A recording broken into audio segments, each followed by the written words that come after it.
Hello, everyone, and welcome back to Clocked In with the Press, hosted at Altman Studios in Brentwood, California. In this podcast, we highlight news stories, individuals, and organizations that deserve your attention. For full news stories and to stay updated on the latest Contra Costa County happenings, you can visit our website and Facebook at thepress.net or our Twitter and Instagram at PressClockedIn. This is your host, Melissa van Ruiten, clocking in. For today's episode, we'll be sitting down with East Contra Costa Fire Protection District Battalion Chief Ross Macumber to talk about the latest fire district news and fire season preparation. Thank you so much for coming on the show. Oh, thanks for having me. So let's start. Just tell me a little bit about yourself and why you chose to pursue a career in firefighting. So I live here locally. I have for a number of years. I actually moved out to Oakley when I was a kid. I was about 7 years old when we moved out here. So my family, my parents, because my father took a job at what was then the Riverview Fire Protection District, which covered Antioch and Pittsburgh. So I pretty much grew up in this business. Made it through high school here. Actually, graduate of Liberty High School just down the block. Graduated in 1993. Kind of like everybody else, got out of high school, didn't quite know what I wanted to do. And one day I was like, my dad really likes his job and I'm going to ask him about it. And I will tell you this, I didn't never grow up wanting to be a firefighter. I run into so many kids and people who are firefighters or, I always wanted to be a firefighter when I wanted to grow up. And I'm like, I didn't, it was one of those things. It was just my dad's job, but I got to a point in life where I didn't quite know what I wanted to do. So asked my dad about his job, said, hey, what does it take to be a firefighter? And I think my dad fell over. He almost passed out because he was so shocked about it. And he's like, well, if you want to be a firefighter, you need to be a paramedic. And I was like, what is a paramedic? I had no idea. I had heard the term EMT on TV shows and whatnot. So that kind of piqued my interest. And then my dad's like, go take this fire class, and see if you like it. Went into the Fire 101 at Los Menos College, and that was it. That was like, wow. But after my first class, I was like, go back to my dad. I'm like, you do all this stuff. This is what you do. He goes, yeah, that's why I love my job. And so I'm like, I'm going to do it. And from then on, I took all my fire classes. I enrolled and went to paramedic school. While I was in paramedic school, I got hired as a reserve firefighter as a young, 20-year-old lad. And when I started there, as a reserve, that was really that next level of like, okay, this is cool. I get to show up to some calls and then paramedic school. And then when I got done with paramedic school, I started working on an ambulance. And that was, its own awesomeness right there. For everybody listening, the personnel that work on ambulances, the men and women, they do such an outstanding job with the amount of stress and call volume that they sure, go they're through. Always out yeah, there. It's always so. If you know anybody who works in EMS, just give them a handshake one day. But so I worked in EMS for a little bit. Got my first full-time fire job at East Diablo Fire when East Diablo Fire was the precursor to East Contra Costa Fire. East Diablo back then covered Brentwood, Byron, Discovery Bay, and a little bit of the Marsh Creek corridor. So that's kind of the shortened version of my story. I still live here locally. I moved away for a little bit when I was younger. I came back, really just set down roots here in town. My wife, she grew up locally as well. So it's one of those things. I have seen this whole area go from a very small farm community to a large, urban area. For sure. Over the last 30 some odd years. My wife has seen it even more. She grew up in Knightson, which is Knightson's still a fairly small town, but the town that's next door now is, Oakley. When I moved to Oakley, there was probably 1,700 people in Oakley. And when we moved to Oakley when I was a kid, I was about 7 years old, and my father told my mother, hey, we're going to buy a house out in Oakley. And even my mom was like, where is that? Well, it's near my work. You can buy houses there. Because we were living in Alameda at the time when I was a kid. Okay. We were living on an apartment, 2 brothers, so 5 people in one little dinky apartment in Alameda. Just wasn't cutting it anymore. Watching that same apartment these days goes for like $3,000. Oh yeah, I don't think any of us could afford it. With everybody sitting in this room, combined our income, we might be able to pull it off. So yeah, just to kind of circle back, I never actually wanted to be a firefighter growing up, but I made that choice when I was staring down what the rest of my life is going to look like. You're 19, 20 years old. I've been out of high school for 2 years and just kind of floating around community college, Sure. not really inspired, not really wanting to do much at all. It got to that point where, I'm hanging out and just doing the same thing every day. And I'm like, I need to make that next leap. I need to grow up, basically. Mm-hmm. And I think I picked a pretty awesome career path to do it. Well, and it's definitely one that is, it's not going to go out of business anytime soon. No, it's too busy. Right. So how long have you been with East Contra Costa Fire Protection District? I started in 2000, okay. August of 2000 to be exact, which was the East Diablo then. The 2002 timeframe is when it changed over to East Contra Costa Fire, but that's when they took East Diablo Fire Protection District, the Oakley-Knightson Fire Protection District, which covered the city of Oakley, town of Knightson, and the Bethel Island Fire District, which is one station. They merged it all into one group to form East Contra Costa Fire. So 20 years, it's 2022. 22 years full-time. I had 2.5 years as a reserve firefighter before that. So I've been doing this job for 25 years total. Nice. And you have the title of Battalion Chief, but more specifically on the operations side. Tell us about what that involves, means, what is encompassed with that title.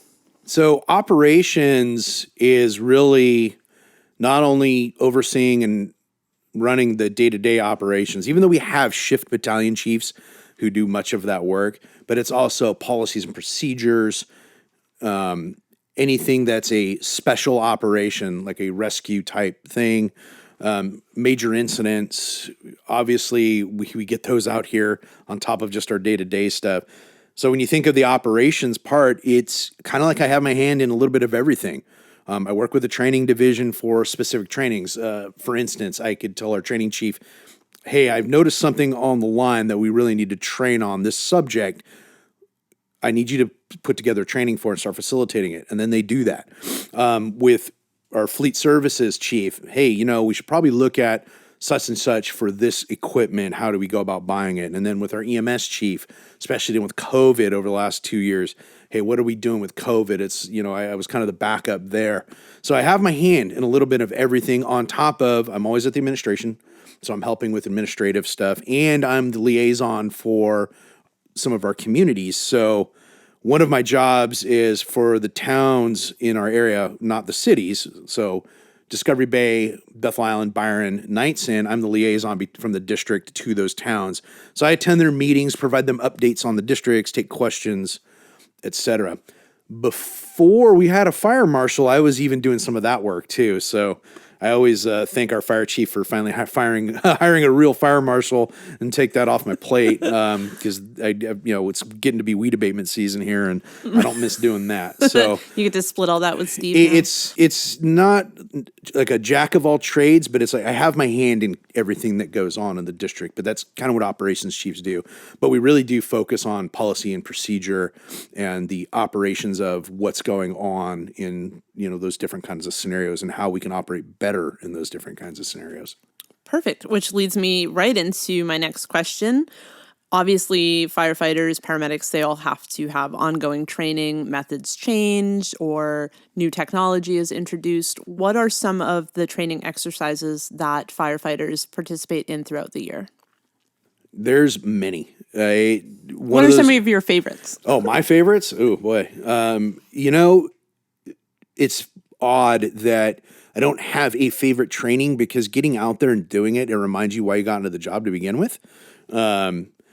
Sometimes, and I'll preface this section by saying, firefighters just run and run and run and run. Same thing with EMS. And you get to a kind of a point where you're just like, man, just all these calls. And then you got to pull yourself out. Hey, we're going to do this training today. We're going to pull hose and we're going to flow some water. And it's like, oh man, we've been so busy. It's a lot. And then you watch the firefighters start doing that kind of training and you watch the smile come back. You start watching them go, oh man, this is right. This is why I do this job. It's so fun. So there is that aspect of it. Training is just something you have to do, but most importantly, you got to want to do it. And firefighters by nature want to train. So we hire candidates And we look for certain mindsets. We look for leadership type mindsets, people who want to be in that forefront and go, go, go. It's a good thing to have a lot of leaders in a group. Getting them in that leadership mindset already helps facilitate when their next phase is when they get hired, which is that fire academy phase. That fire academy phase, a lot of training happens there. That's all you do is train. Sure. It's 8 a.m. to 5 p.m., Monday through Friday, pulling hose, running stairs, book work on top of it. It is down and dirty and rough. And then the minute they graduate from that fire academy, they have this skill set and training mindset that this is what you're supposed to do and keep doing it. Then they get on the line and it does change. Hey, we need you to run calls now. That training was awesome, but now we need you to put the training to use and run calls. So now they're expected to remember the training and keep going and keep going and keep going. And then, hey, we still got to train over here on this and train over here on that. But because they already have that training mindset, it's not like foreign. It's not like, oh, wow, how do we it's like, no, we train and that's what we do. And we help them train to be successful in their jobs for the rest of the career. So things that we do throughout the year, we have pretty standard trainings, and then we always try to throw something else in there too. So for instance, every Friday we do what's called EMS Friday. We have a EMS person come in and they review certain medical skills, which you think is like, man, you guys run medical calls all day. Correct. But there's other things there that you can train on that you don't necessarily tackle every day on those medical calls, or new policies that come out from the EMS agency, or new gear, new equipment. So we continue this training on it. On top of that, to research your EMT or research your paramedic license, you do it every 2 years, and you have to have a certain amount of continuing education hours. So that all counts towards that too. But it's also that continuous training. So when you do run into that medical scenario, we just trained on this. This is how I'm going to use this new piece of equipment to accomplish and help this person survive or make it to the hospital, etc. Then there's mandated trainings, bloodborne pathogen stuff, sexual harassment training, things like that they all do, hazardous materials, refresher training. This time of year, it's wildland season time, so we start doing the wildland training where they get out and start pulling wildland hose, practicing hose lays in the wildland environment on top of doing classroom refreshers on just everything that involves wildland. And as we know, this state we're in this perpetual year-round wildland season at this time. So we start this stuff now, and you'd think it's like, oh, well, these guys redo this training every year, but it keeps that mind going. It keeps that brain going Keeps on. them all fresh on it. Yeah, it's oh, yeah, that's right. That's right. So when, it's 2 a.m. and you're on a hillside and you get fire blowing at you, you remember your laces, you remember your lookout situations, you remember, this technique, or, hey, this is what we should do in this scenario, versus not training and not having that background. Then right now, to add to all of our standard training, because of this annexation with Contra Costa Fire, we are training with them on darn near a daily basis at this point. Like, for instance, today while we're recording this, I have an engine over in Concord right now doing pumping training. So our engineers, our drivers of our fire engines, they're finding the ways that Contra Costa kind of operates, because not all fire departments operate the same way. There's a basic concept across this country about how fire departments operate, but there's always those little nuances and little difference. That's what we're figuring out right now. And what we call the crew cohesion, or making those relationships, which is a big part of it. One of my sayings I always say, if you can pump a fire engine in California, I can pump a fire engine anywhere in the world. Because fire pumps are fairly similar. But I've never worked with you before, or I've never worked with this person before, or that person before. That's another key of that training, is forging those relationships so that a week after the merger, and we get that big fire, because you know what's going to happen, because that's how it always happens. Our personnel are going to know those people that they're working with, so they're new coworkers, and they've already forged that relationship. And it's like, oh, well, we know each other, we've talked to each other, and now we can communicate better, because forging those relationships benefits the communication aspect of working together. Oh, 100%. Yeah. It's, I can't think of any situation that I'd like to go into blind. You know, it's kind of nerve-wracking, but I feel like going into a fire situation or any sort of emergency situation like that, like amps that up that much more. You want to know that the people you're working with have your back and you have a good working relationship with them. So that makes perfect sense. And we'll definitely talk more about the annexation a little bit later. But let's talk. You had mentioned, crews are constantly running once they're on the job. So let's talk about some of those numbers. Last year, 2021, obviously calls were probably a little different with COVID still being so much in the forefront. So let's talk about numbers. What was last year's call volume? Last year's call volume was just over 8,400 calls, which was an 11% increase from the year before. The year before, 7,600-ish, just over that. No, 7,700. And to put that kind of in a here's an odd one. It's an odd number statistic-y thing. For the 3 years prior to 2021, our call volume stayed relatively the same statistically. The like a standard deviation, it didn't even fall in within one. It was, 7,600 calls, 7,700 calls, 7,720 calls, 7,600. It's just kind of falling in that range. And then 2021, it was like, oh no, be ready because way more calls are coming. That's really interesting. Just to back it up a little bit, when we talk about call volume, those are obviously not just fire calls. Whenever call is referenced, what are we talking about? The majority of our calls are EMS based, 69% of them. And that's pretty marched out for at least last 5 years, if not further. 5-year statistics, we always hover in a 68 to 69% range of EMS calls. And then we run, fires, fires, vehicle accidents, and then everything else in between. Fire departments are considered all risk. Unless you have some odd fire department somewhere that I don't know about, fire departments kind of do everything. And that's why we're starting to tell people, hey, we're in all risk, all response fire department. We respond to, is your stove kind of making a funny noise? We'll go out. People will call and we'll go out and try and do the best we can. Your sprinkler broke and is flooding your house. We can help mitigate that. Your car might be, kind of smoking. Maybe it's not on fire, but it's still smoking. Hey, I should call the fire department out in case it's on fire. And on those instances, we prefer you call us. Sure. We don't want you to wait too long. But then add that to the EMS calls, boom, boom, boom, which is chest pain, shortness of breath, diabetic problems, you name it. It's, one thing I think most Americans don't realize is how many people in our country have some sort of condition.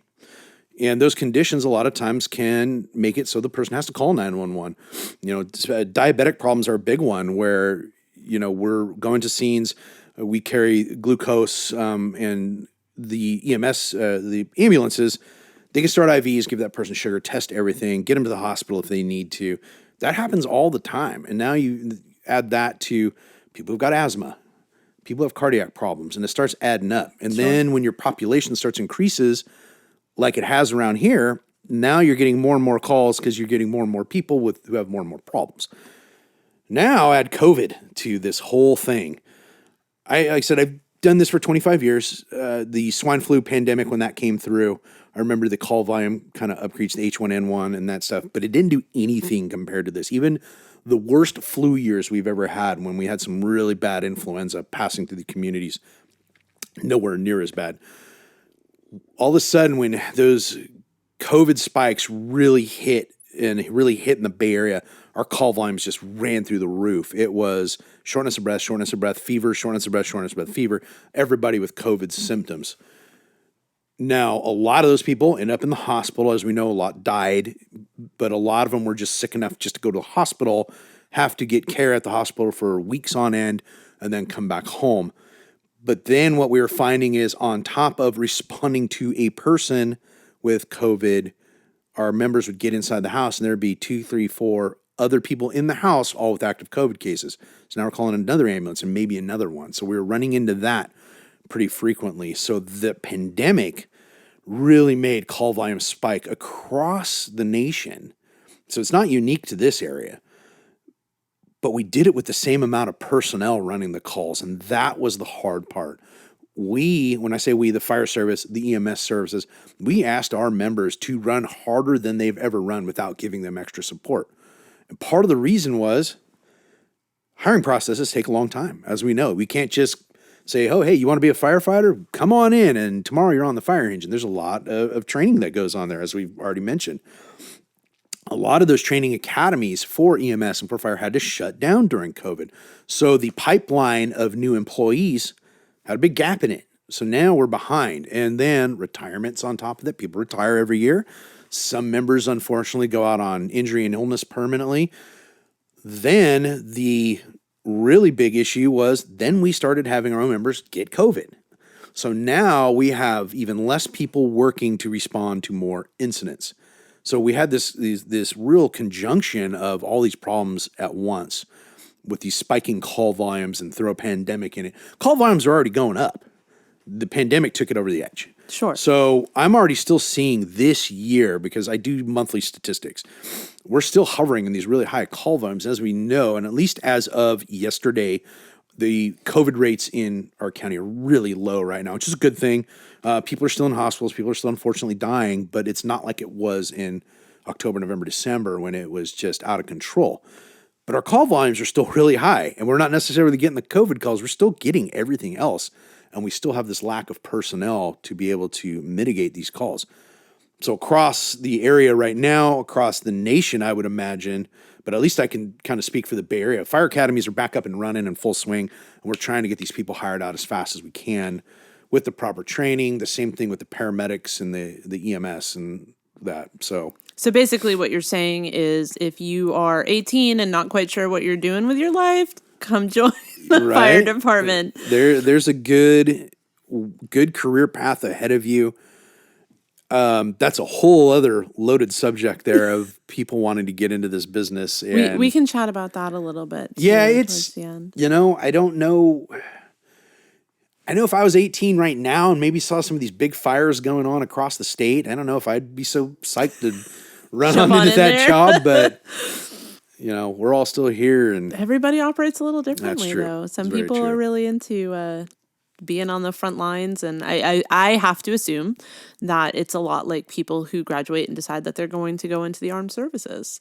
I mean, obviously, there's a difference between going into the armed services during wartime versus not. Every day is kind of wartime for first responders because, like you said, these calls come in no matter what else is going on. I know just being on the radio in the last year personally, there were several times that Contra Costa County was at zero level for ambulances to send out to calls several times. And, when you think, well, whether it's a COVID call or some other sort of emergency like that is a huge impact. So definitely it's worth consideration, Yes. if you're trying to figure out what you want to be when you grow up. And that created a cascade effect. Sure. So one of the things that was happening is because they weren't able to hire as many EMS personnel as they'd like, EMS divisions were already running ragged from running all the calls. Then they were getting a COVID call transporting to the hospital. Then they would be stuck at the hospital until they could get the patient into a bed. We call that a wall time. Wall times went through the roof during the COVID pandemic, which meant less ambulances on the street. The next calls would come up, and now your ambulance is coming from Concord to Brentwood or Pinole to Brentwood. So now my fire engines are staying on calls longer. Now they're not available for the next calls, which is, we're busy for everything else. So now you got fire engines stuck on calls because their ambulances are coming far away because the other ambulances are stuck at the hospital. So it created this cycle of until people could get clear from the hospitals, you were just running, fire engine respond, you got a 20-minute ETA from your ambulance because they're all stuck at one of the hospitals because the hospitals were overwhelmed. It was just this, you couldn't make this up. Fiction writers couldn't have made that up any better than it played out in real life to have that kind of scenario. And you just can't go put an ambulance on the street and put an extra fire engine on the street and get your... You can't just snap your fingers? Unfortunately. So the system was broken at some point, and it was nobody's fault, but it just all happened at once. The convergence of regular skyrocketing call volumes and a pandemic on top of it just put everything to that breaking point to where we were just running call after call after call and staying on calls and not available for calls. And it was that vicious cycle. And we're out of it now because the rates have dropped. But it's one of those things that we were like, whoa, it actually happened, Sure. So, well, and fingers crossed that they stay down and we don't, have another winter repeat season. So back to the numbers. How is this year so far, 2022, shaping up in comparison to last year? I know obviously we're only in the first quarter still, but do you expect that the call volume will stay at an increased level like we saw last year? I think so. January's numbers matched up with everything else. I know we were still heavy in it. February's numbers seem like a fairly standard February, not slow, but not incredibly busy as February passed. And I was kind of eyeballing that going, okay, are we going to kind of level out? And what we've seen, at least over the last decade, we'll get call volume spikes, but we don't necessarily see the drops. They level out for a year or two, and they'll spike again, level out. And then obviously the COVID years went through the roof. But we were seeing this, it had to have been about 2018, it was obviously before COVID. And this subject was coming up like, man, we were seeing a big spike in call volume. And we're not seeing it come down. Usually we'll see these spikes go up in a flu type season where people are just in that November, December timeframe when everybody gets the flu, and some years are worse than others. But then it leveled off. I'm like, well, what just happened there? We can come up with any, hypothesis we want, but we had no answer. And then it would start creeping up and level off, creep up and level off. Whereas in years past, you'd kind of see that up and down, up and down. So we're not necessarily getting that. March seems to be fairly busy so far. I collect those numbers at the end of the month. But what we're also staring down to is that fire season that's coming up. Last fire season wasn't nearly as busy as we thought it was going to be out here. I like to give a lot of props to our Fire Prevention Bureau for locally keeping those fires down. They got out and were able to get a lot of properties abated. So we didn't get some fires. We actually saw a 30% reduction last year in vegetation fires. So that means that call volume went up and we had a reduction in one area that normally produces a lot. So that tells you how skewed it got. But the Prevention Bureau, they got out there last year and just really hammered it and just get those weeds abated, Oh, you're not getting them abated? Well, we're going to have them abated for you, and you're going to have to pay because we have the ability to find people and send out a contractor to abate those weeds. The way we view it is we're doing our due diligence as a fire district to have one less fire. We're a fire department. We put out fires, but we're also supposed to prevent fires too. So our Prevention Bureau did an outstanding job last year of at least taking some of that wildland fire burden off. I mean, there were still veg fires last year, but in the years past, we would get 100, 200,000 acre, stuff up in the Marsh Creek corridor. Granted, one of those was caused by a big lightning storm, so I don't kind of count that. You can't stop that. But this last year, we didn't have one fire break 100 acres. That's really which excellent. Is pretty good considering the 5 years prior, we'd had a bunch. And it's not like we had less red flag days. We get plenty of red flag days. Last week, if it wasn't for the fuel moisture being so high still in the grasses up in the hills, we would have had a red flag day last week. The temperature and the wind speed and air humidity lined up.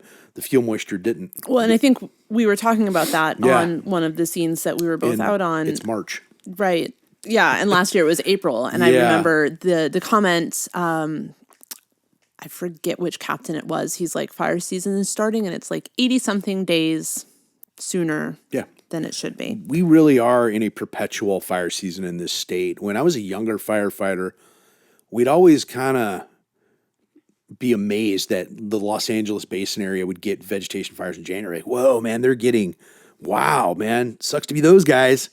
Now we are those guys. Now we're there. We're getting them. And so they have a fire going right now in Santa Barbara up in the hills. They had some in Redding over the weekend. The hills are turning brown already with that huge storm that came through late last year. I mean, we've all seen it. You drive around, the wild mustard's 4 feet high. It's got to get cut down. Otherwise, it's going to get really dry and really bad. Yeah. So let's talk about fire season a little bit. We did have that promising start back in December with all the rain, but I mean, until today, we've had very little since then. And not that we've had a lot today. I know that there's a fine line between too little rain and too much rain due to, obviously too much rain increases the vegetation, like you said, that needs to be trimmed back. But do you have any predictions on how the rain we've gotten so far will affect this year's fire season? Well, we always like to say that this year's the worst fire season ever. I've heard that every year since I've moved to California, and I've been here 7 years. We run into, you're correct, too much rain like we had late last year, and now all the wild weeds are 4 feet high, 5 feet high. Too little rain, everything dries out sooner. But then when we have overgrowth, we have a problem. When we have no rain and no growth, everything's dead and we have a problem. We hit this cycle of this drought cycle that has caused, there's no good way out of it now. What we're seeing in certain areas of hills, you'll get the new growth on top of the old dead growth and it mats down. And then if you get another year of the same thing, new growth on top of 2 years of old growth and new growth on top of, you see where I'm going. So we get matted fuels in some of these areas to where you can get a fire and the hill looks green and it's burning the old growth under it. We had one 2 years ago that it was January, February of 19 or 20. Up off Marsh Creek Road, started roadside, ran up the hill. It was like 7.5 acres in first week of February. It was still wet out. We were still getting little bits of rain here and there. Overnight fuel moisture recovery was really good. It was all the dead fuels from years prior that had never burned that is just matted under the live stuff. We've had to change some firefighting techniques because of that.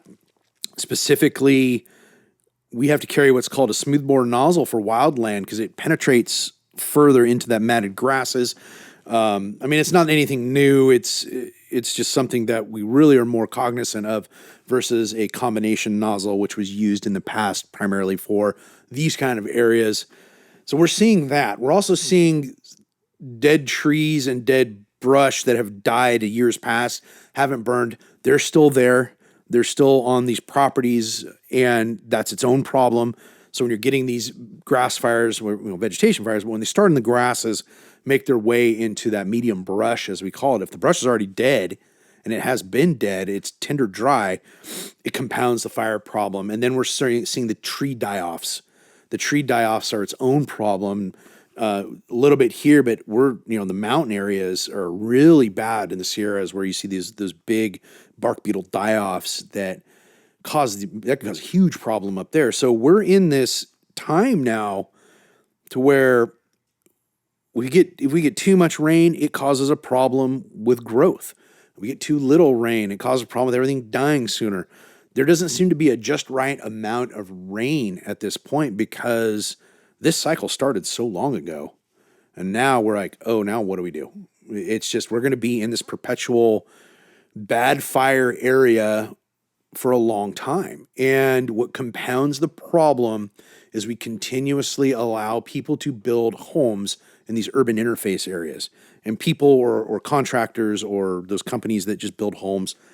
So we're putting people in the path in these areas that are fire prone and fire dangerous. And now we compound the problem. Now we have a human factor that are in these areas that might not necessarily be in those areas in the past. As we know, humans cause most of the fires accidentally most of the time. I mean, there's some on purpose and, we have investigators to deal with those people. But some of the fires we get, even out here, we'll get a person trying to do the right thing. I'm going to go out and weed whack. I'm going to go out and fire up the lawnmower, cut my weeds down so we have no fire. It's already dead. Maybe they started at noon. We tell people do it early in the morning when the fuel moistures, they hit a rock, spark something, some spark gets thrown from the motor of the lawnmower, and there goes the fire and it takes off. And you'll go and we'll respond, and you'll see the poor person standing there just like, I was trying to help you guys out. And so we even get those. And that just tells you how dire it is, especially when the people are living in these areas now that are a little more remote, a little more in that interface area. And now the whole situation of not having enough housing in the Bay Area kind of can play into that, and not having enough housing in the state where we're allowing these communities to be built in these areas that they probably shouldn't be in. Yeah. It's the same back east. You think about everybody who builds along the ocean, and then a hurricane comes through and blows your house over, and they're allowed to go back in there and rebuild. And I understand why people want to do that. It's like everybody has this dream of their home in the woods or their home on the beach. And, you see that, and there's something very romantic about that. Until everything's on fire. When you're in the way of a large, multi-thousand acre fire coming through, everything you worked for might be wiped out in an instant. And especially with the Caldor fire this last year, bearing down on South Lake devastating. Tahoe. I mean, the people who live in those areas, they've worked their whole lives, and they can lose that in an instant because they got their piece of paradise over there. And, a hard thing is telling people you can't build in those places anymore. And I don't know how you do that. But I think people who are buying in these places and who have moved to these places, they need to be more fire aware. And I know that it's starting to happen. I know even communities here in the Bay Area, it's starting to happen. It's on their mind. Like, oh man, I live in a fire prone area. I should really think about what I store around my house, what kind of work I do around my house during the summertime, all of those sorts of things, because everything factors into it. So speaking of measures that people can take, what are some preventative measures that people should keep in mind in order to keep their properties safe? To keep their properties safe, there's a handful of things you can do. One, keep your weeds down and gone. That's the biggest thing, especially weeds closer to your home. Make sure your gutters are clear of any dead leaves from throughout the year. One of the things we see in fire situations as a large wildland fire is spotting out ahead of us. And what I mean by spotting it's throwing embers farther out. If those embers land on your roof, you have a better chance if your gutter's clear and not full of pine needles or full of dead leaves. Because if it falls in there, in that gutter, that's where a fire can start. Make sure your roof is clean in general. On top of that, don't store things up next to your house. A lot of people who burn wood, who still have wood fireplaces, they'll keep their pile of wood butted right up next to their house. Don't do that. You want it out away. Because if an ember falls in there, catch your house on fire. Lawn furniture, things like that, you want it away from your house as best as you can. And for your properties, for those of you out there who have more property and don't really live in a subdivision, the 100 feet of clearance around your property is taking your weeds down, making sure your trees are healthy is another big one, and limbing up your taller trees so you don't have what we call ladder fuels. That's a big factor in when the ground fire starts. If it's got what we call ladder fuel, it can get into a medium-sized fuel and then a large fuel because you haven't limbed up your tree properly. And you want to do that at least 10 feet high off the ground. So if you've got a nice big pine tree in your property, take those up as tall as you can and you can reach, and 10 feet up, because that lessens your chance. I'm not saying it's not getting your chance gone. It's really lessens your fire, because ground fire can be very beneficial. But once it starts getting into those things like wood piles and lawn furniture or whatever you got stored out on your property that's close to your home, that just raises the odds of your home actually catching on fire. And what we do find is that homes that do take the preventative measures, they do the 100 foot of clearance and make sure everything's good, a lot of those homes are spared. The fire will bounce around them and keep going. So having those things done lessens your chance of fire. There's some really good websites out there that you can check if you've got more questions on that. Highly recommend CAL FIRE's website. They have all kinds of stuff on there for how to keep your property clean. Also, if you have questions, you can also contact your local fire department, and their prevention bureaus can give you some tips too. Perfect. So in the event that an area out here is going to face a more serious wildfire, like we see up north or in the mountains, what are some steps that they can take to evacuate quickly? One, always know your evacuation route beforehand. Know multiple ways out of where you live beforehand. One thing that we find is so many people know one way in and one way out from where they live, that when it comes time to evacuate and like go down this road, what road is that? We don't even know that road. Hey, it's right down here. How do you not Know the layout of your neighborhood, the area you live in, know multiple ways out. One, don't wait for us to tell you to evacuate either. If you think you need to evacuate, go. When we tell people that the earlier, the better. Because when we do need to trigger that evacuation order, that's when people are all going to leave at the same time. One of the things that happened during the campfire in Paradise was everybody trying to leave at the same time. Now, granted, that fire was like nothing we'd ever seen and how fast it spread and blew up. But thousands of cars leaving on the road trying to get out of there and head down to the valley, that's crazy. I mean, we're lucky we didn't have 1,000 people dead there. So if you think you need to evacuate, go. Don't wait now. It's better to evacuate and not have had to really need to versus now it's too late and we're going to have to drive through fire, or we've all seen the videos of, people on the news, this person took a video of them evacuating and it looks like a hellscape, because it is. Yeah. It literally a hellscape at that point. So have your car pointed out is the big thing. When you want to leave your driveway, you don't want to be making some sort of 10-point turn to get out or trying to back out, especially if everyone in your neighborhood is leaving at the same time. So have your car pointed out, especially during wildland season. If you live in those more prone areas, that's just good practice year round. Sure. But make sure you really do it during those summer and fall months when wildland season's at its peak. Obviously, bring your medicines with you, animals, a go bag. Just make sure that you can be set up, because even though there's going to be an evacuation site, or hey, we designated this gym as meet here for your evacuation needs, there's still going to be that lag time of people and organizations showing up to help provide some food or provide some clothing or some blanket. You know what I'm saying there? So have yourself so you're set up for a little bit. And one thing that I advocate, and I know that our Contra Costa OES advocates, is have a portable wind-up weather radio too.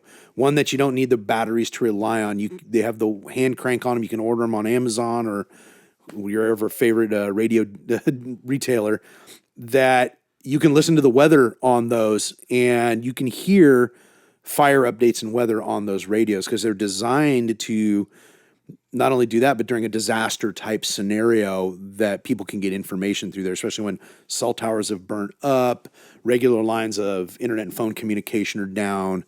Those radios still work because you can still broadcast out in those things. So if go on Amazon, go on one of those other sites, you'll see them. They're a weather type radio. They got a hand crank on them with a little flashlight on top of it, and it's if you can move your arm, you can get that radio going up and working. What are some other items that you would recommend keeping in a go bag?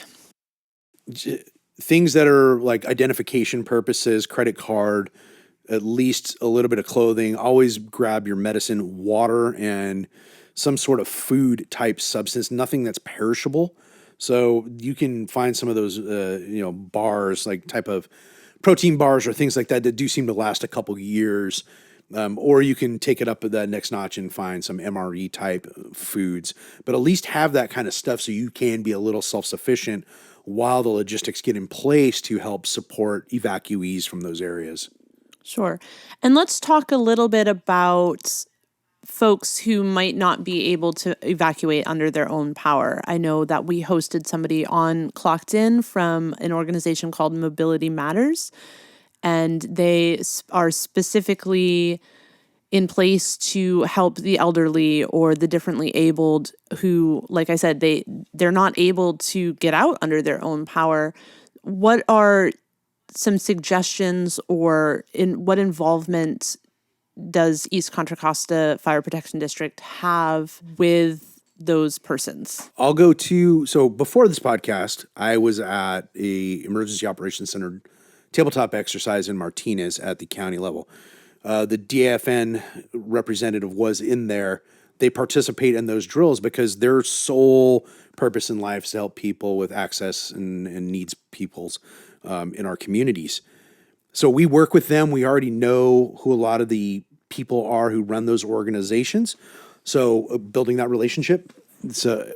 But on top of that, when it comes to it's happening now, evacuation, we know we're going to have people who have issues leaving their own home, be it that they have a mobility issue or a family member that they live with has a mobility issue, and they can't quite get them themselves. And we run into that anytime we evacuate. Even for the smallest type of evacuations, we run into that scenario. And one of the things is, as long as it's communicated, and it usually is, I can't remember a time it's been a surprise, we'll get, hey, this address over here and this address over here, they need evacuation assistance. Who can we send? And we'll peel off units because we need to get them out. Okay, this unit, you go to this address, this unit go to this address. And when I say we, it's a joint with us and the police to figure out how we can get units over there to get the people out and what they need to get them out of the area. So we focus on that.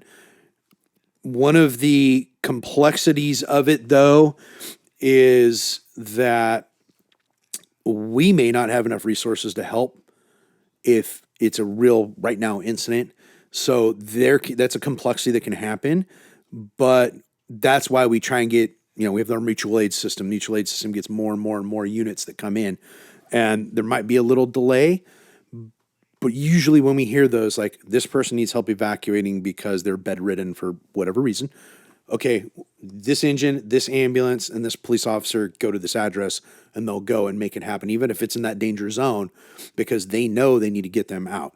So it's that communication that comes in through the 911 system, because that still works.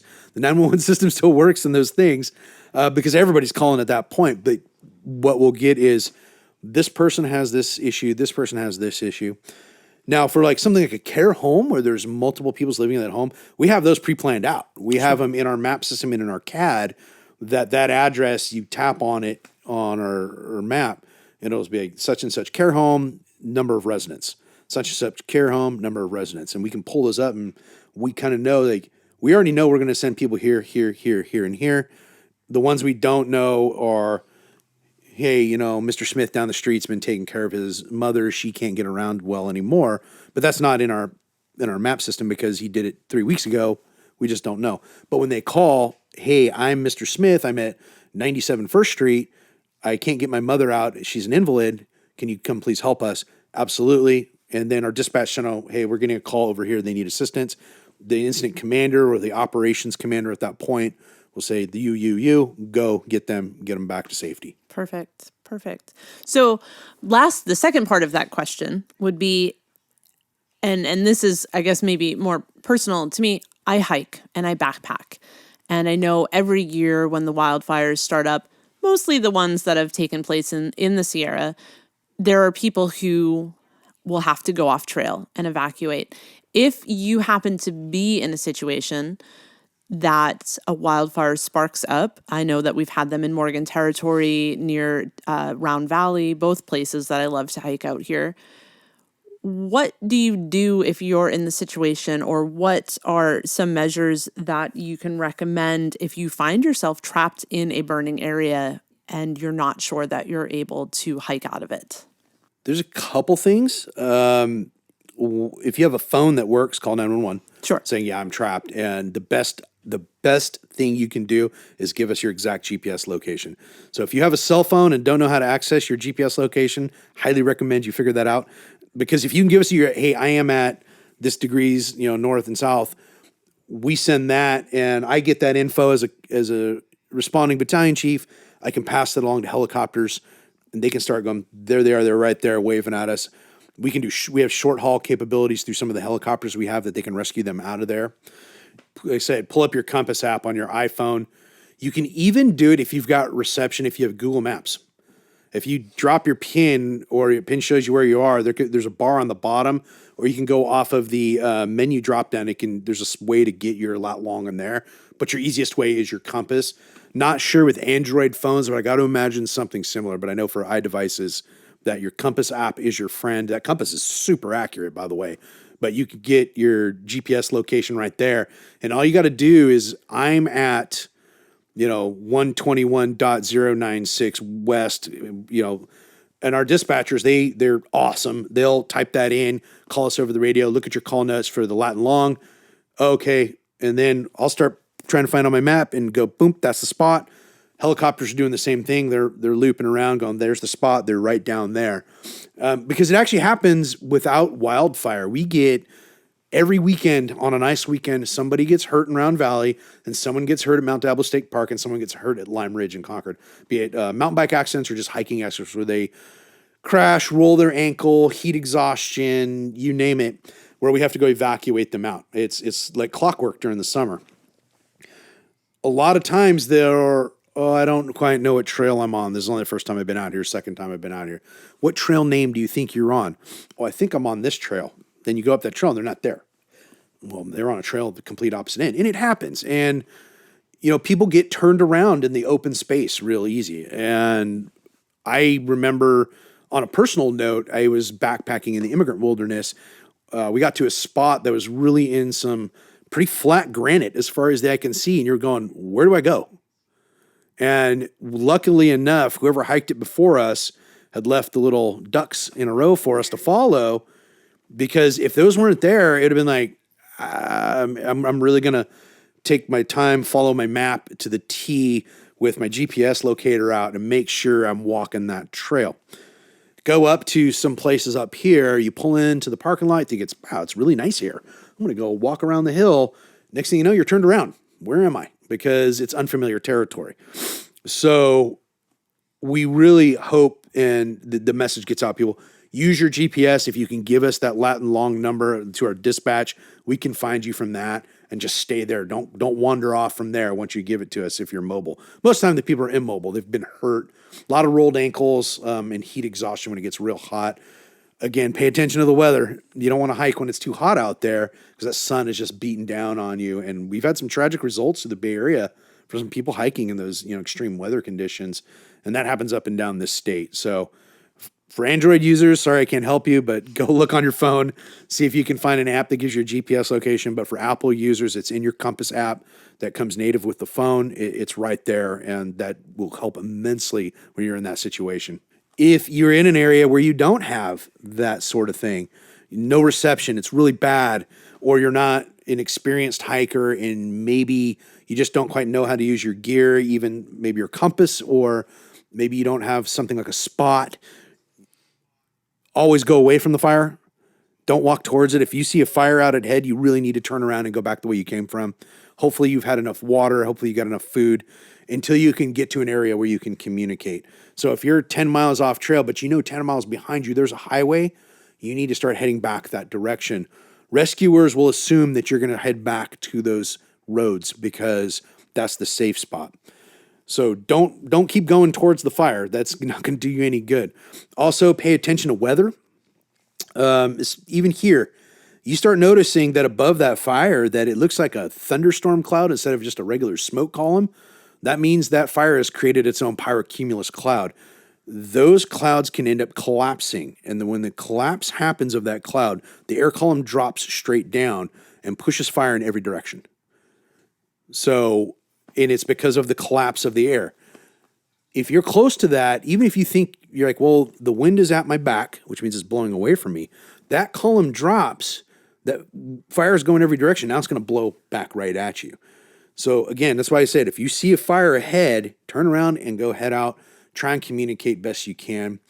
I know when it comes to some of the bigger trails up in the Sierras, the responders up there know people are going to be on those trails. Pacific Crest Trail, things like that. You're out back at Devil's Post Pile and like Mammoth.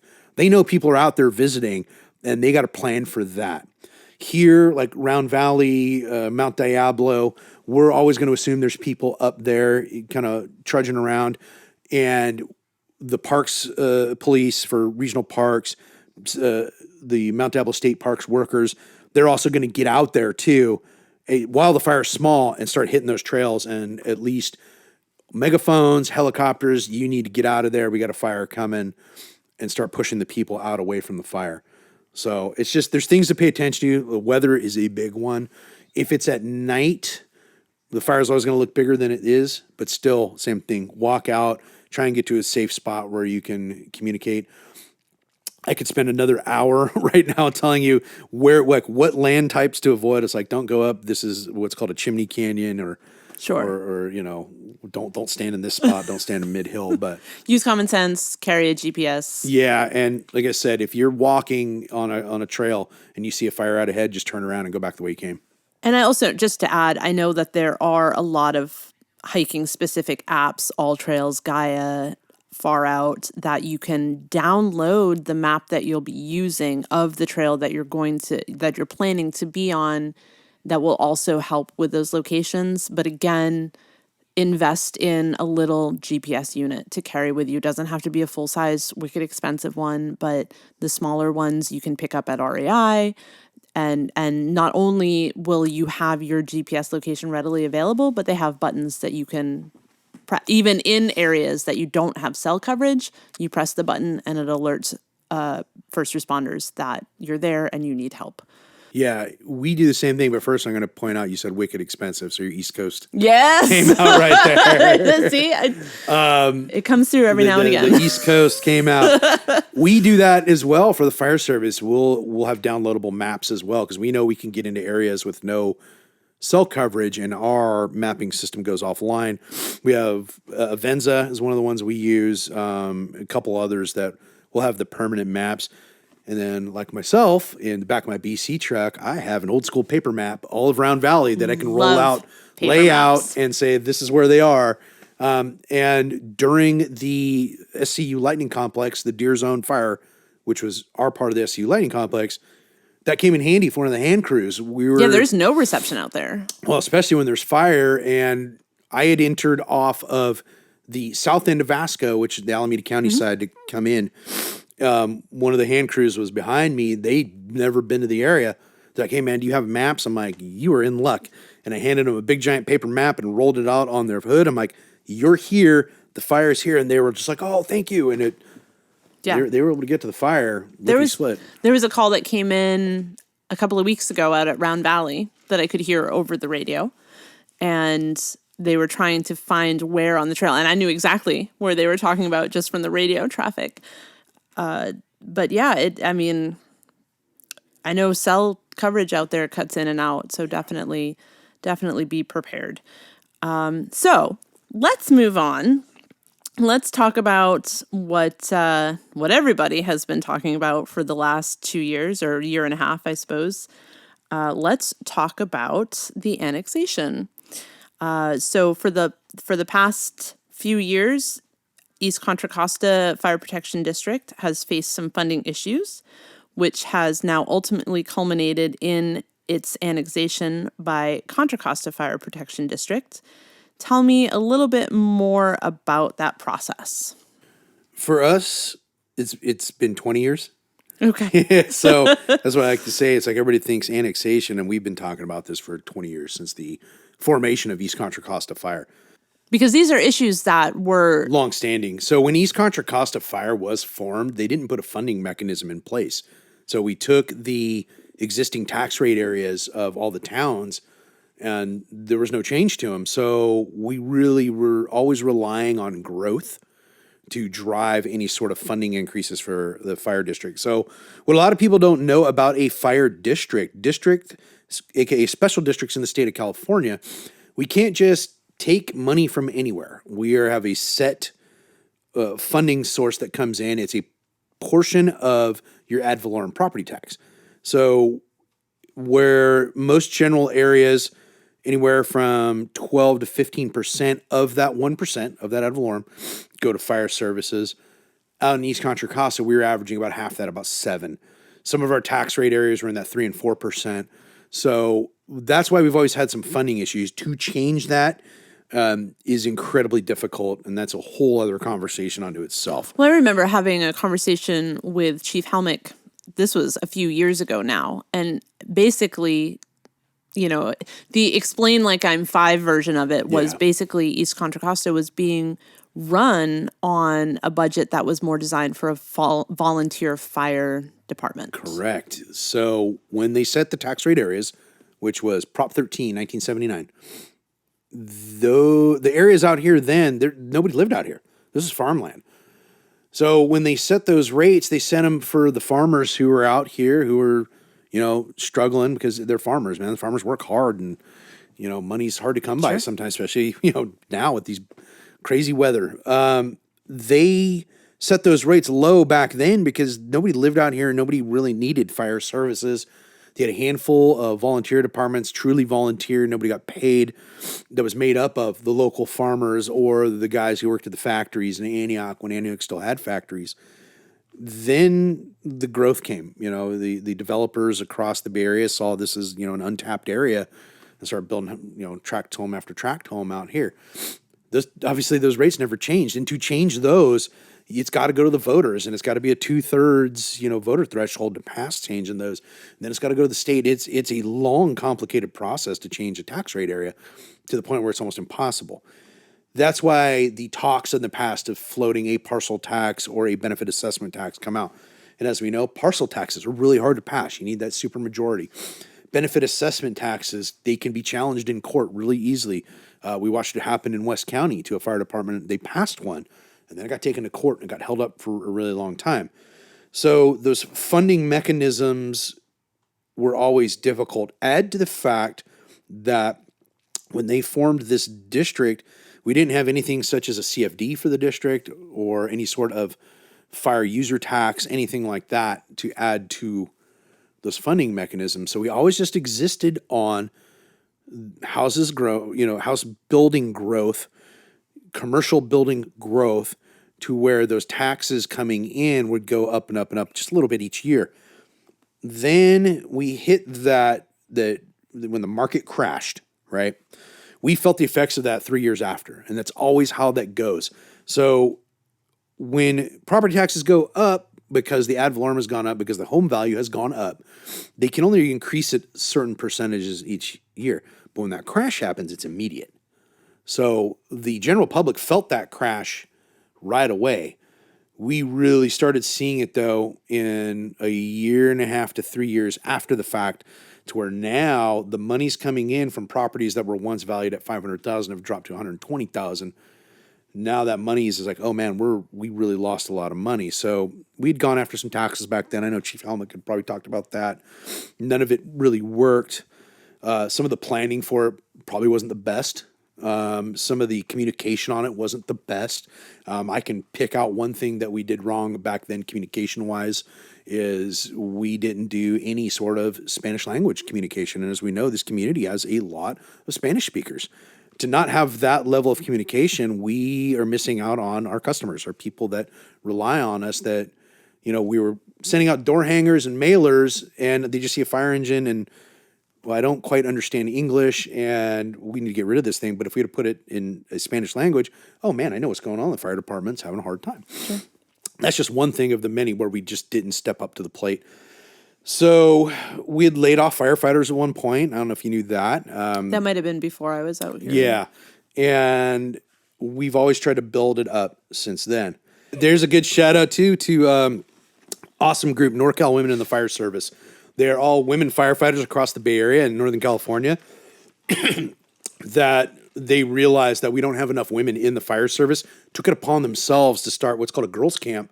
There's one coming up here in Contra Costa County. The signups are full. They fill up quick. Nice. And all of these women from across the Bay Area, some that I've worked with who are absolutely outstanding firefighters, get young women interested in this business. So if I can give them a shout out, they're a great organization.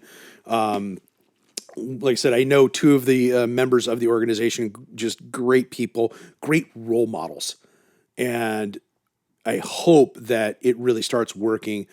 One of the things over the years is recruiting and testing. We just don't get a lot of women that apply. And I don't know why. I mean, I've got all kinds of wild hypotheses of the why, but I can't nail one down. Is there just no interest in the job? Is it viewed as too male dominated? Is it viewed as maybe a toxic environment because of it being male dominated?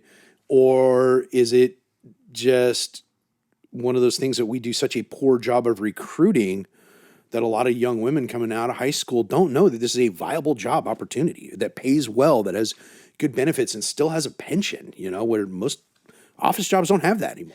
Since you mentioned the communication barrier with Spanish-speaking residents was a larger issue, what has been done since then to remediate that? Unfortunately, not a lot. It's one of those blind spots. We try and recruit firefighters who are Spanish-speaking. It's hard because we're not the only fire department out there. As we recruit, Other fire departments we're always recruiting, hiring new bodies. And when you can find, people who want to be in the fire service who can speak another language other than English, they get hired like that. It's really like, oh, you speak this, we're hiring you, and it's not just Spanish. We have, multiple languages being spoken in our communities in the Bay Area all over now. So people who have that ability, who speak 2-3 different languages, again, if you really want to be a firefighter, we're recruiting you now. We'll take you. One of the things, though, was back in 2019. It was like right before COVID really hit, and we went, whoa, this is a thing. We did an outreach with the American Red Cross and Brentwood Police to the neighborhood in the Village Drive area over there behind Central Mart for smoke detectors, free smoke detectors for everybody. We know that's a primarily Spanish-speaking neighborhood, so it helped get us known, I guess would be the right word, to see our face. Hey, this is the fire department. These are the people who work at the fire department. These are the people who, some of them work at the police department. And you can get in and, talk with your community members, because sometimes with that language barrier, it can be intimidating for both sides. But now we're there. We're giving you free smoke detectors because that's a huge issue on its own. And now we can talk, and we've made that connection. We've made that. Well, and they see your faces. They see our face, and it's like, there's a lot that we could do better. A lot in the fire service in general. I don't know if any listeners follow multiple fire departments like on social media, but what you're starting to notice is a lot of fire departments, they'll put out a posting on social media that something is really important, English and Spanish or whatever the primary second languages in their communities that's spoken, or if there's multiple languages in some of the bigger cities, they'll do that. So we see it with my boys go to Knights in Elementary, and all of their notices go out in both English and Spanish. It's good practice, Absolutely. So going back to the annexation, obviously been going on longer than a lot of listeners would realize, the conversation about that. It's been a longer process, but really kicked into high gear about a year and a half ago. Yeah. I know, like you mentioned, several different tax measures were attempted. I know there was a big campaign to get by East Contra Costa Fire Protection District to get these issues more into the public eye. And so now that has happened and the annexation has been approved officially, what are some of the pros and cons that specifically East Contra Costa is looking at as a result? The pros are enormous and the cons are few. So that's great. The biggest pros are the community will have a bigger and badder fire service. And when I say badder, I mean bad in the good way. It's the larger system. East Contra Costa is a 3-station department, as we know. We're a very small fire department. The larger system is an over 30-station fire department. It is spread out through the county with county resources, but the resources that Contra Costa Fire, who we're being annexed into, has currently is way more than anything we have. They have their own bulldozers for wildland fires. They have 2 helicopters for help with wildland fires, but mostly for taking patients to trauma centers. They have 2 hand crews, which are younger firefighters who want to really take that next step into full-time firefighting. Hand crew is hard work, but they're a valuable asset for wildland firefighting. That's one of those things that the hand crews started disappearing during COVID. We had a 50% drop in hand crews across the state because of prisoners being let out because of COVID. A lot of those hand crews are prisoner crews. Again, that's a bigger, longer conversation. But a lot of fire departments bigger fire departments, they're looking at doing their own hand crews. Contra Costa Fire did. They're like, nope, we're going to do our own hand crews. And they got some brilliant captains who are running those programs. So already right there, just those couple things I mentioned, that's access to more resources now our community will have. Those crews and those bulldozers will be able to come out. We were able to get those resources in the past through a mutual aid request. Now it's just part of your fire department. This is just what your fire department provides with this annexation. So that's a huge pro right there. More opportunities for our personnel is another, for not just, because we didn't do those kind of programs, and we do consider those opportunities for those programs for either career paths inside the business or for just something you're really passionate about. Now it's there for our personnel to be passionate about those things. Like, I've always wanted to drive a bulldozer. Now I'm going to have the chance to be able to apply for that program that's inside. So that's another massive pro. The addition of paramedics over the next couple of years on engines, another huge pro for the community. Engine-based paramedics just give you that extra paramedic on scene who can provide that care, because we don't have paramedics right now. We have EMTs. There is a difference. It's a pretty big difference. Tell us what the difference is. So paramedics can start IVs and provide medications, all kinds of different medicines. There's certain procedures that they can do and the EMTs just can't do them. An EMT, they can come, obviously provide some basic care, CPR, bandaging, smaller things. They can provide Narcan. That's one thing we do. We've had to do with the unfortunate uptick in fentanyl and heroin issues across the nation, where EMTs didn't do that 5 years ago. They do it now. But that's the limited scope, where the paramedics have a whole array of things that they can do, but it also takes a lot longer training. Paramedic school is a minimum of, a 2-year commitment with your internships and things of that sort. And that would even go back to helping with some of the shortages that you mentioned earlier. By having a paramedic, you wouldn't necessarily have to, it wouldn't be as imperative to have an ambulance immediately on scene. Well, and that's kind of the philosophy, is that fire engines usually get there first before the ambulances, depending on the staffing levels for the days. And then you get that fire-based medic in there, and they can start that treatment protocol a lot sooner than the ambulance personnel, who the paramedic there, transfer of care, and they can go. Magnified during COVID times, but in an ideal system, the fire medic gets there first, starts that paramedic treatment, and gets that person ready to go, to be packaged to go to the hospital. When I say packaged, I'm not. It means that they get to sit on a gurney. Yeah, it's a funny term we use, but we call it patient packaging. That's how we get them on the gurney. Readies them, sure. Blanket on, making sure all the equipment's ready to go. They're quote unquote packaged and ready to go, and they get sent to the hospital. How about some of the cons? The loss of the small town, small department feel. That's going to be the one, and it's going to be a transition.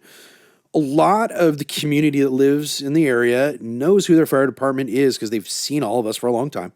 We're a small department. We get out there. I mean, in the past, before COVID, we did a lot of public outreach events. You've been to some of those fire station open houses, parades, things of that sort. When you get into the bigger system, that intimate feel kind of gets a little lost. I mean, all of our personnel are still going to be here. Some might move to some other stations. You might see some different personnel. We'll still be here, but it's that next step into a much larger system, but the larger system is beneficial. So that's really the only real con, is that small department, small town feel. It's like a small business being bought by a larger corporation, to put it simply. We're equating it as we're that startup that is, doing good work, and then Microsoft notices you and comes and grabs you and puts you into their bigger system, and you're still doing good work. You're just doing good work for the bigger system now. Sure. Love it. I know one of the biggest pros are we are finally in East County going to get new fire stations. Yes. Can you tell us a little bit about that? The planned build out, and that goes back to some of the things I wanted to touch on earlier. So we have 3 stations now. The Station 55 that's already built at that Summer Lakes area of Oakley, that'll be opening really soon. And How soon? Tell us. July 1 soon, so just around the corner. But July 1 is also the date of annexation. So June 30th is the last day of East Contra Costa Fire, and July 1, we will all be Contra Costa County Fire employees. So that's a great thing, and that station will be opening on that day. That's what's scheduled for now, barring any other hiccups. Then the next phase is 2 more stations. So the plan is to start the construction of what we call the 5051 station, which is another Brentwood station, but it's closer. It's on Empire between Grant and I can't remember that other road's name right now. It's behind the school, behind the elementary school, right across from where they're building the Amber Lane apartments. There's an empty parcel behind that school. That's our next fire. Shady Willow. Yeah, so Shady Willow, Empire, where they run parallel, elementary school, the new apartment complex they're building, that empty parcel, that's scheduled for a fire station. We had already been looking to build a fire station there even prior to annexation. We were starting to look at some plans, what the footprint was going to like. Annexation talk started occurring. And then it was like, oh, it's still going to be a spot for a station. Not quite sure what the numbering of that station. We call it 5051 because that's what we were going to call it. It was going to be our administration and fire station. But now the footprint's going to change. That's all geeky stuff there. And then another one is looking at the replacement here downtown. Knockdown and rebuild of this station. One of the things right before annexation talks, so this is about 2 years ago, I put together a plan for future fire stations for all of East County, and I quickly found out how cost prohibitive purchasing private land is. So I had to start looking at land in California is expensive. Right? So you're like, oh man, that is really expensive. So I started really looking at properties that were owned by other special districts, school districts, et cetera. Nothing concrete, but this is where we need a station. This is where we need a station. So the part of the annexation, part of the goals of the annexation within this couple year time frame afterwards, I'm going to say it's a 6 year time frame afterwards, will be to open those 3 stations. One of them is going to open right off the bat, so we're going to open 2 more as part of that annexation deal. So that'll bring us up to 6 stations out here. Now, everybody's wondering, and I know a lot of people, we're seeing these social media comments, where's the funding coming from? Part of it is it's cheaper to do business as a larger organization. Our cost of doing business as East Contra Costa was going through the roof because everything is condensed. So what we were spending versus part of what we could spend as a larger organization, the costs are more spread out. It's that typical business model. Sure. So there's money being saved there. The other part of it was Measure X passed, which was something that the fire service hugely supported.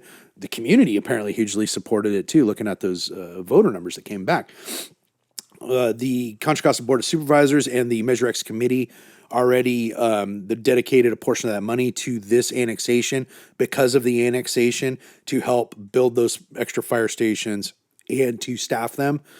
And then beyond that, one of the things that Chief Helmick made it his mission when he came in day one as the chief that I partially helped with, and then he hired a fire marshal to really take it to the next level, was getting the future funding. The future funding was the big, how do we do this? How do we build stations 7, 8, 9, 20 years ago? We'll all long be retired and hopefully enjoying our lives, but we still got to set it up for the next generations coming in so that they have enough fire protection, they have enough resources, and that the community has enough resources when all of a sudden now East County's 250,000 people instead of 150. So right, it's not getting any smaller. No, it's not getting. The growth is still going to come. There's more growth on the way. But how do we fix that problem now instead of dumping it all on that fire chief, 4 fire chiefs from now, going, oh boy, I have this big problem. We fix it now by our chief and the cities working together for CFDs all around the area, having the new construction pay their fair share.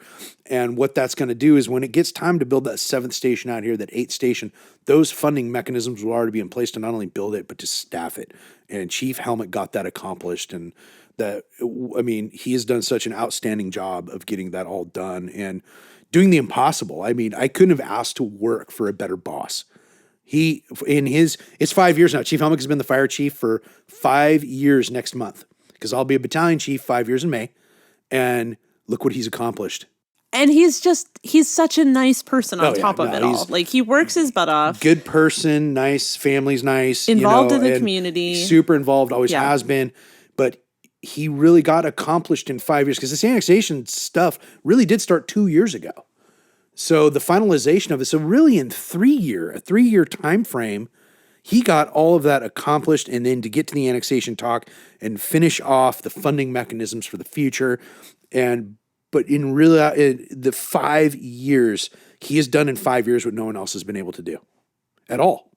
That's amazing. It's super amazing. So another awesome thing is he ain't going anywhere. He's working at Contra Costa Fire. He's going to be a deputy chief.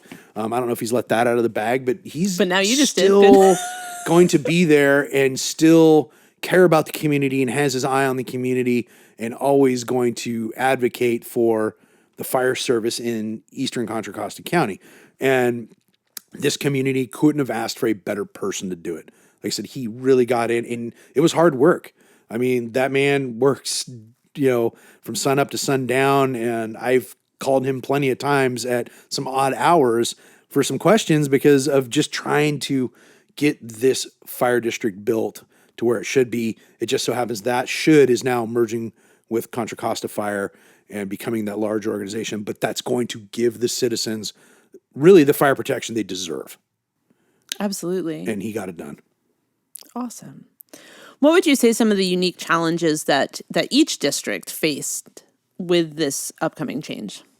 Just the way we kind of do things. I mean, it's very similar, but there's still some differences. And one of the glaring examples is the outerlying areas of East County don't have fire hydrants. Some of us know that. A lot of people don't know that. And when I talk about those areas, it's Byron, it's part of Bethel Island, it's a good chunk of Knights, and there's a couple little hydrants here and there. But by and large, those areas are unhydranted. Our soon-to-be coworkers, they don't really have experience in that. But I could flip that around. We don't have any high-rise or mid-rise buildings out here. They do, Walnut Creek and Concord. So some of our members are going to have to learn that kind of, like, how do you respond to that? Because if we would have said 2 years ago, and I could have pulled any one of my firefighters, said, what would you do at this building in Walnut Creek? How would you respond to a fire on the top floor? Most of them have been like, I think I do this and I think I do this, because we don't have that. We had nothing taller than 4 stories out here. But they got hydrants everywhere. And it's like, hey, here's our water tenders and here's how you do a water shuttle. That's part of the training we're doing now. To really circle back to the beginning of this podcast is we're working on those trainings now. We're working on those cross trainings.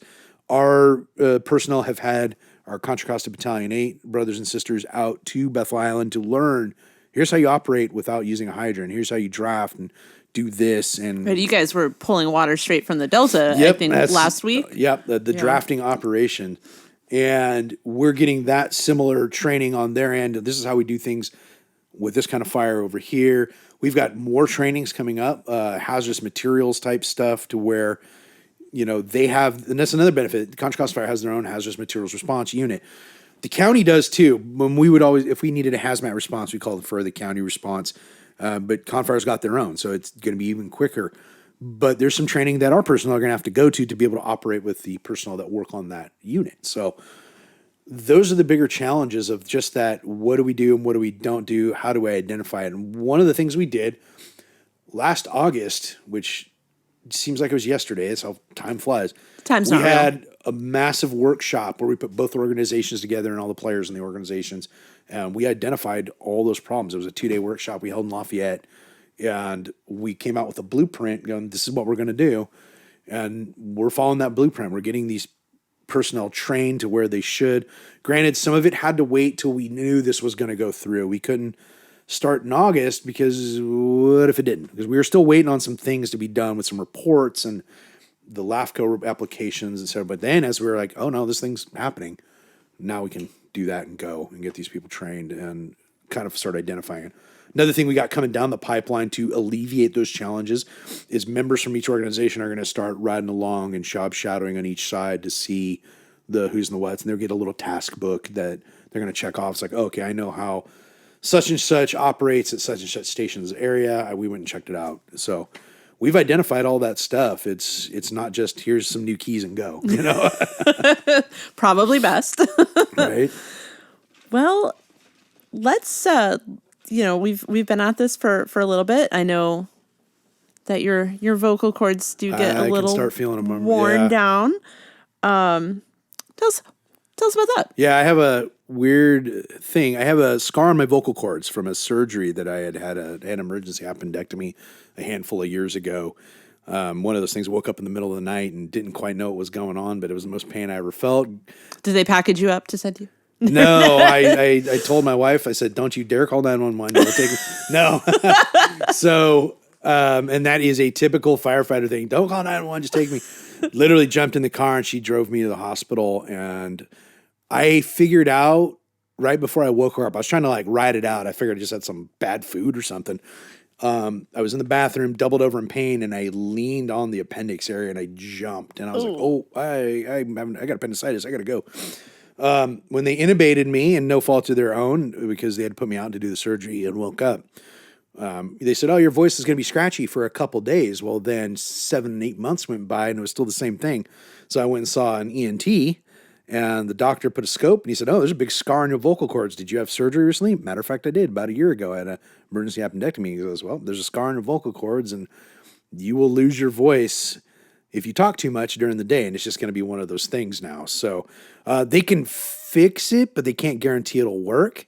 So I was like, no, I'm good. I'll just deal with having a raspy voice by the end of the day. So by the end of the day, I get really raspy if I talk a lot, and you can start hearing it now. And I'll start sipping my water, which doesn't really help. It just makes me feel better. And yet somehow you still got voluntold to be here for this podcast. No, yeah, I know.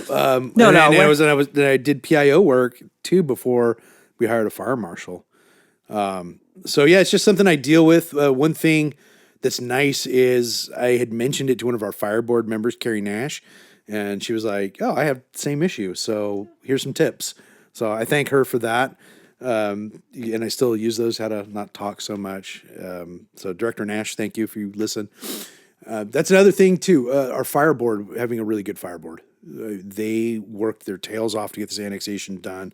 And so did the union president and vice president. So Vince Wells, they all got in there, and Chief Burchard from Confire, Chief McAllister from Confire really made this happen. So I said I threw a lot of praise at my boss, but there's a lot of people that they didn't take no for an answer, because annexation and merger type talks in the past where it was always, it can't be done. It can't be done.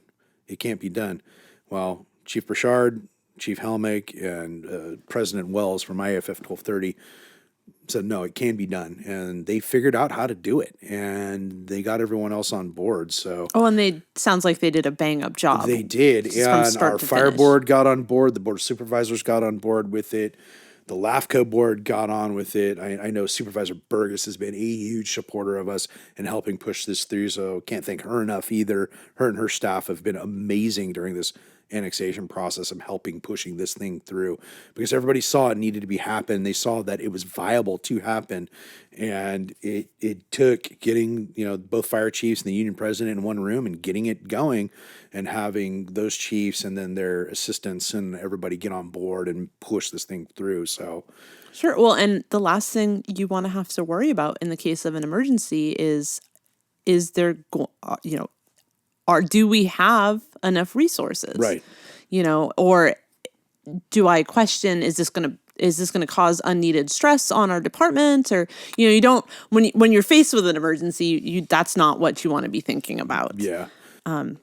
Speaking of, before we go, let's talk about some good general. I know we talked about wildfire safety tips. Let's talk about, good general fire safety tips. And on a personal level, this question comes from, I lost my grandparents when their house burned down, because my grandfather loved to cook, but hated to set off the smoke detector. So he pulled out the batteries. And sadly, a space heater, which I will never own a space heater, it ignited a fire. They had fallen asleep in the living room watching television and passed away due to smoke inhalation. And so this is something that I've always been a stickler about in my own home. But what are some recommendations that you can make to our listeners in order to keep themselves and their families safe in the event of just a run of your mill stove fire or overnight electrical fire or anything that might happen in their own homes? The easiest one is always have a working smoke alarm, and working smoke alarms in your home. They save lives. It's been proven. I can't tell you how many times we've had people over my career that we're responding to a fire at 2 a.m., 3 a.m., 4 a.m. I was woken up by my smoke alarm, and as soon as I woke up, I smelled the smoke and got out. Yeah, my house caught fire, and I might have lost a lot, but I didn't lose any lives. So the working smoke alarm is the best thing you can do for your home, and they've made it even easier now. So smoke alarms, as we know, we just had a time change. So if you still have a battery-powered one, it's time to change the batteries. Always do it with the time change. They make a smoke detector now, or smoke alarm. It's not detectors anymore; they're alarms. The smoke alarm now is lithium battery-powered. You don't have to change the battery. So you can install them. You don't even have to plug them into some of the hardwired systems. You can literally put it up on the wall with 2 screws, pull the pin, and that smoke alarm is good for 10 years. Wow. Never have to change the battery. They're designed for that. because some people can't reach their batteries. We'll get residents who buy homes who have vaulted ceilings and it's too hard, and then it chirps and then it just dies. And it's like, well, I got to go rent a ladder to even get up there. So you can go buy those at any hardware store right now across the Bay Area, the lithium ion. They do cost a little bit more, but you don't ever have to change the battery in them. So get that working smoke alarm is the best thing you can do. Another thing is have a fire extinguisher in your home, especially near your stovetop. A lot of people keep them under their kitchen sink. You can go buy the smaller ones from, again, hardware stores, or you can contact the companies that do fire extinguishers. There's a number of them out there. And just for when you have those kind of fires to where you can at least hit it with your fire extinguisher because you have grease fire or whatnot. But there's also the basics, don't throw water on a grease fire, cover it up, let it smother itself out. Things like that. Candles are another big one, especially during the holidays, that candles cause fires. There's so many really good fake candles now that you turn them on with a little battery and they flicker. Highly recommend those. You still get the same ambiance and you really drop your risk of a unintentional fire with that, especially if you got animals. Animals knock everything over, as we know. And children. And children, young ones. That's a big one, keeping it out of reach. But especially if you've got little kids, having candles is almost a no way. No, just don't do it. My youngest is 8, and we've just recently started considering having candles in the house again. So I would not. That's me personally, because like I said, those fake candles do pretty good job. Oh, and they're beautiful. I see them a lot at weddings when I'm out on weddings. But and if you're one that burns candles because you like the scent of it, there's always the wax warmers that, while they still heat up, at least they don't have an open flame. How about, speaking of children in the house? I got one more though for you. Go for it. Make sure your lint traps are clean on your dryers. That's a big one. A lot of people don't realize that one. We get a couple fires per year, structure fires, we can find the root cause it was in that flue system somewhere that people either aren't cleaning it, or they think just by pulling their lint trap out of the dryer, scooping up the lint, throwing it away and putting it back is good, not realizing some does make it through into those. And they make tools that you can go clean those things out. But that's one that people don't think of a lot is there. And refrigerators in the garage is another big one, especially during the summer months. Those compressors in the refrigerators can overheat. So just be cognizant of it. You don't get a lot of fires we've had a couple over the years. That's good to know. We just moved and our freezer is now in our garage. Yeah, sometimes they're not designed for those Oakley and Brentwood summers when it gets 105. So just be mindful of it. And also any sort of electronics have on a power strip, just so if the power trips or something weird happens, there's less of a chance of a sparking outlet with that. But like I said, the big one are the smoke alarms, and like the one that people just don't think about is your lint traps and they go out from your dryers to your outside. Just make sure those are clean. What are some safety tips for families? Say you wake up, your home is on fire, or you smell smoke. What are some good ways to talk with your kids about what to do in that instance? We advocate, it's a acronym called EDITH, Exit Drills in the Home. So one of the things that when we deal with school-age children for public outreach is we tell them and we give them some literature on EDITH. And it's so you get the parents involved, and we're going to practice our exit drills for real. We're going to pretend there's a fire in this corner of the house. Where do we go? And then when you get out of the house, where do you go after that? So have a plan, talk about it with your family, but practice it just like everything else. You can't just go walk onto a baseball field and hit a home run.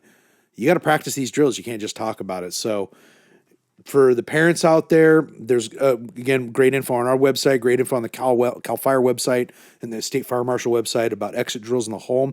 Just remember EDITH and practice those in real time. The other ones are just making your children more fire aware of what again, go back to candles. We don't play with candles. When you get your children to that age where they're learning how to cook I know for my kids, 12 years old, we were showing them how to make their own eggs. We have a gas stove, but how do you turn it off? How do you turn it on? How does it work? And supervise them doing it, being that good guide and good, safety of, yes, I'm teaching you how to do something that can be dangerous, but I'm teaching you how to do the safe way to do it. So there are those things there. Obviously, for all kids, stop, drop, and roll is still a big one. I was going to ask, is that still a thing? It's still a thing, and it still works. You smother yourself if your clothing catches fire, which is pretty rare, but can happen. And we still teach it to the kids. Hey, what happens if your PJs catch on fire? Now, the biggest one, though, for fire safety is sleeping with your doors closed.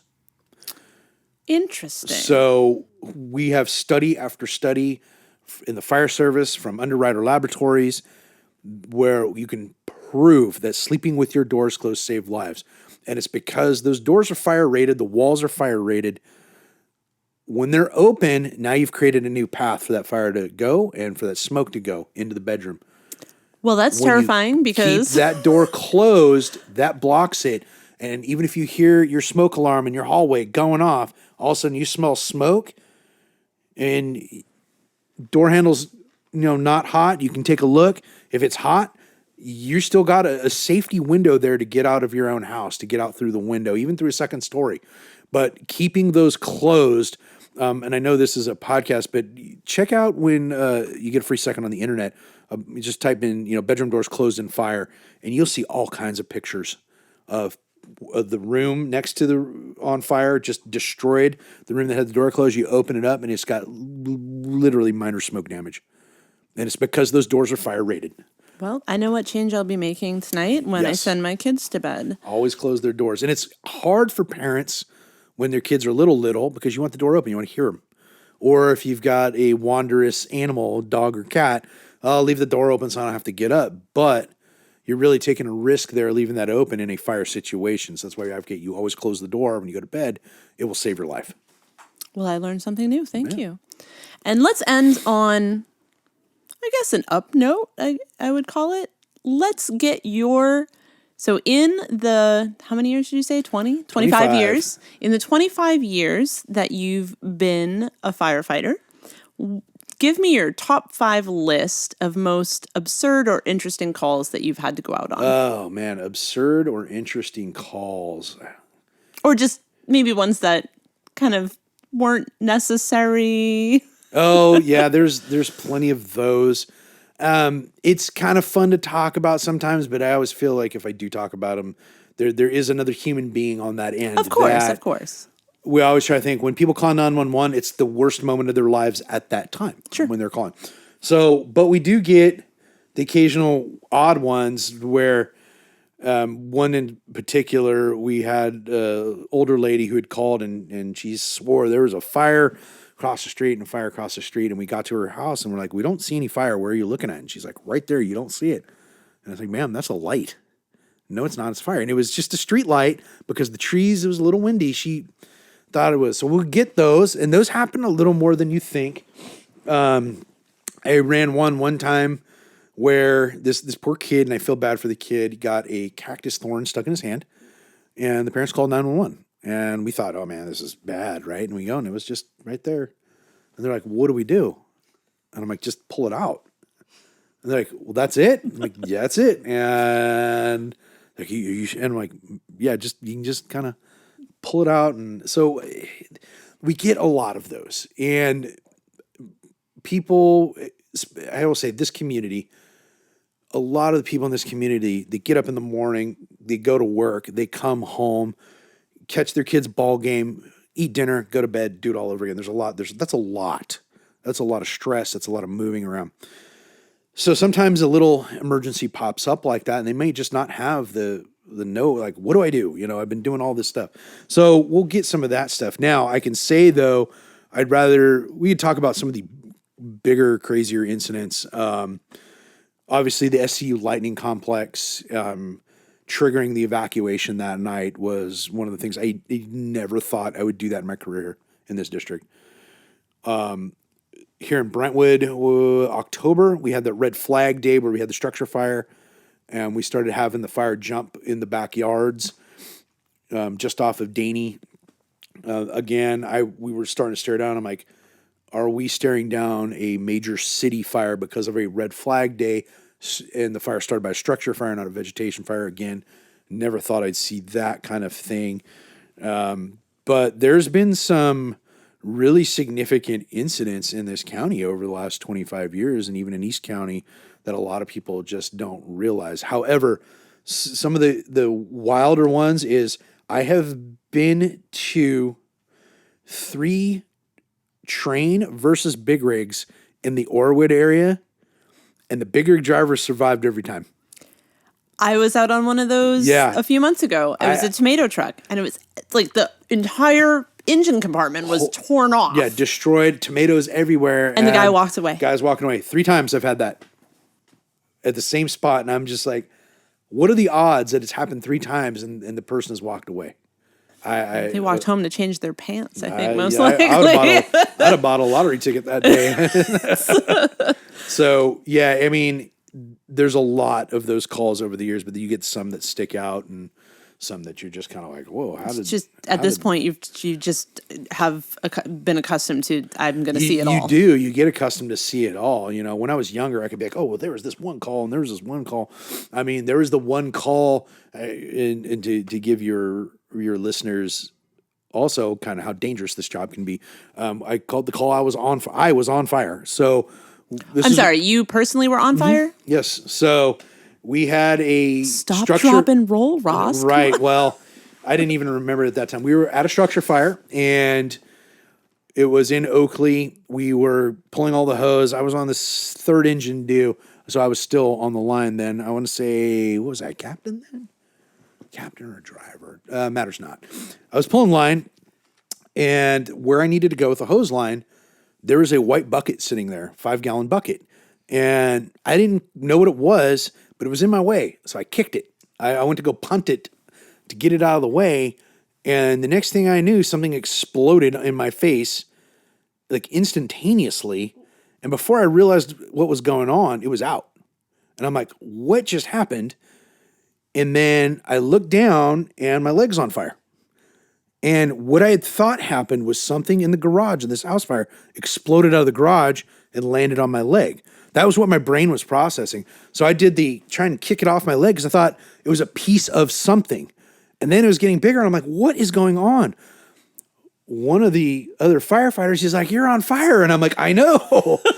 And he comes running over with the hose line and he starts squirting my leg. And I'm like, what just happened? And then my leg's starting to hurt because the heat transfer. And everybody's staring at me like the eyes are as big as frisbees. I'm like, what just happened? They're like, dude, we thought we lost you. And I'm like, what do you mean? He goes, no, you exploded in a ball of fire. What? I go, yeah, I don't know. I thought something blew up out of the garage. They're like, whatever was in that bucket, when you kicked it, exploded. The bucket was full of gasoline. Oh. 5-gallon bucket, like a Home Depot bucket full of gasoline. How the fire had started was this poor old guy working on his vehicle in the garage, who was doing some repairs, was smart and goes, I'm going to drain the fuel tank before I do this work. He drained the fuel tank into 5-gallon buckets, put them out in his driveway. Then he still had a fire. So now we had 5-gallon buckets of gasoline dotting the driveway. I didn't know that they were full of gasoline because nobody had really relayed that info to me. And I decided I was going to play NFL kicker on it and try and boot this, what I thought was an empty bucket, to the garage. So the gasoline exploded in my face. How I didn't get burnt or injured is beyond me. I had a minor 2nd-degree burn on my leg from where the gasoline penetrated through, lit off, was able to pull it out, and we still fought the fire and had an after-action report later. And I was like, I had no idea those were full of gasoline. And I bet that was the first and last time you kicked a bucket on scene. Though, yeah. So that was one of those funny haha after the fact things. But it's like, I will never kick a bucket as long as I live ever again to get it out of the way. What's that they say? That'll learn you. Yeah, that'll teach you. Yeah, so that's the one story I tell is I have been on fire and it's not fun. And I love how you casually talk about 2nd-degree burns, like, you know, a normal person, or not normal being like a non-firefighter person. And firefighters will get burnt at some point in their career. Sure. It just happens. I remember running a structure fire day after Christmas.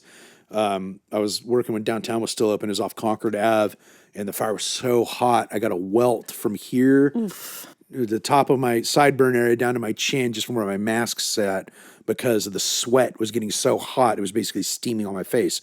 Curled my helmet over, melted it.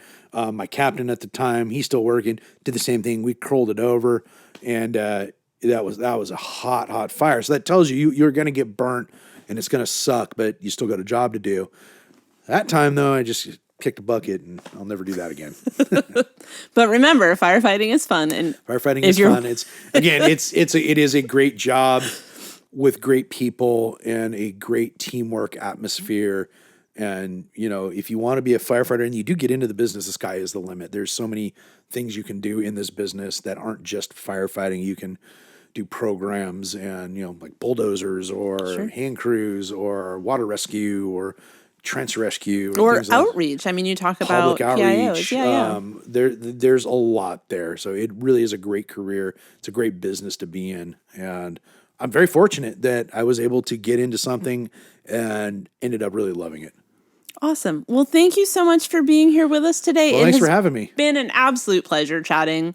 I know that we could probably do like 2 or 3 other episodes just talking about, you know, in the course of this conversation, so many other questions that have popped up. But I will say that is it for today's episode of Clocked In with the Press. I definitely appreciate everyone taking the time to listen in. If you would like to read more news stories of East Contra Costa County, you can do so through our website at www.thepress.net or through our Twitter and Instagram at PressClockedIn.